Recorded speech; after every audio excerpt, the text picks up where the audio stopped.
चांदवड तालुक्यातील रापली शिवार व मनमाड लगतच असलेले मौजे रापली येथून कृष्णा ज्ञानेश्वर बिडकर वय वर्ष 5 हा दिनांक 1 सप्टेंबर दुपारी 12 वाजेपासून बेपत्ता आहे।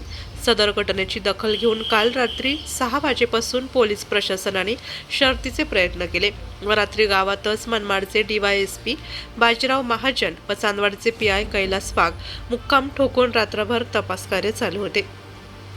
गावातील तरुण मुलांनी व पोलीस कर्मचारी यांनी संपूर्ण परिसर, शेतातील मका, बाजरी असे सर्व पीक पायाखाली तुडवून पिंजून काढला। गावातील बऱ्याच विहिरींचे पाणी काढून बघण्यात आले। या तपास कामे नाशिकचे SP Vikram Deshmane, Malegaon additional SP Bharati Aniket, DYSP Bajirao Mahajan, Chandwad PI Kailas Wagh, Manmad PI Khare, Yeola police station यांनी परिसराची कसून तपासणी केली।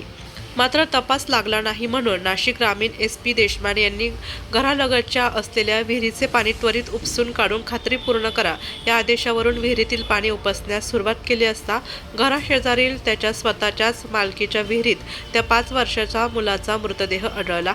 मात्र त्या ठिकाणी तो मरतो तेव्हा विहिरीतून काढण्यासाठी कोणाचीच हिंमत होईना। मात्र एक धाडस व समाजसेवक करणारा कातरवाडी येथील भागवत झालटे यांनी विहिरीमध्ये रात्रीच्या वेळेस उतरून त्या मुलाला एका हातात पकडून वरती दोरीच्या साहाय्याने काढण्यात आले। त्यानंतर तो मृतदेह मुलाच्या नातेवाईकांच्या ताब्यात देण्यात आला। यावेळी चांदवड तालुक्यातील रापली नागरिकांनी हळहळ व्यक्त करीत होते। तसेच या मदत कार्याला अन्य लोकांनी देखील मदत केली। नाशिक लोकशाही न्यूजसाठी देविदास जाधव, चांदवड।